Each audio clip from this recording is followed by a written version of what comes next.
You have likely heard the phrase, "money is the root of all evil." It is a misquote that has persisted for centuries, and it fundamentally misrepresents the biblical perspective on wealth. This misunderstanding has real consequences. It often drives people who want to live with integrity to avoid acquiring resources out of a sense of guilt.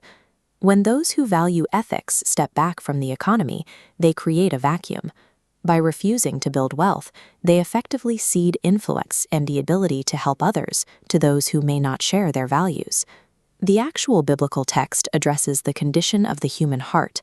It identifies the love of money as a root of all evil, shifting focus from currency to priorities. Money is a tool, possessing no moral alignment, functioning as a mechanism that amplifies the user's intent. Avoiding wealth is not a prerequisite for a righteous life. Instead, building resources provides the capacity for a believer to act as a steward, using those tools to influence the world for good. This influence begins with the first phase of the biblical wealth blueprint, earning and acquisition. Modern cynicism often suggests that lasting wealth is only generated through exploitation, taking shortcuts, or compromising one's values. The biblical mandate suggests a different path. Building wealth through these principles requires a person to cultivate integrity, discipline, and patience over many years. This process of building capital serves as a character crucible.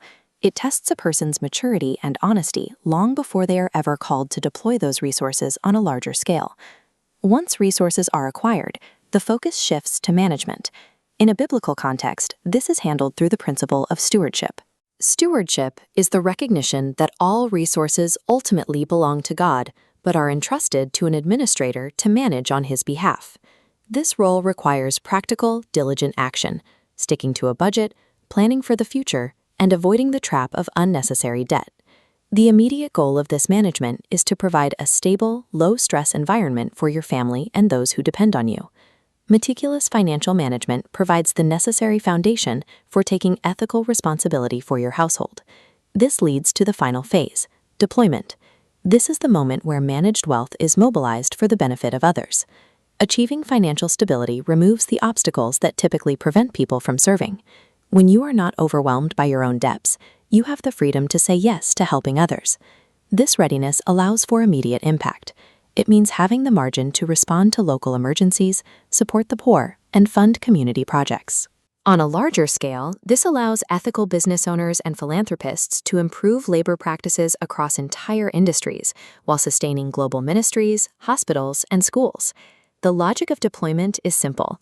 You cannot consistently give away resources that you have not first systematically accumulated. Building wealth intentionally is the engine that fuels sustained generosity, moving a believer from having good intentions to delivering measurable impact.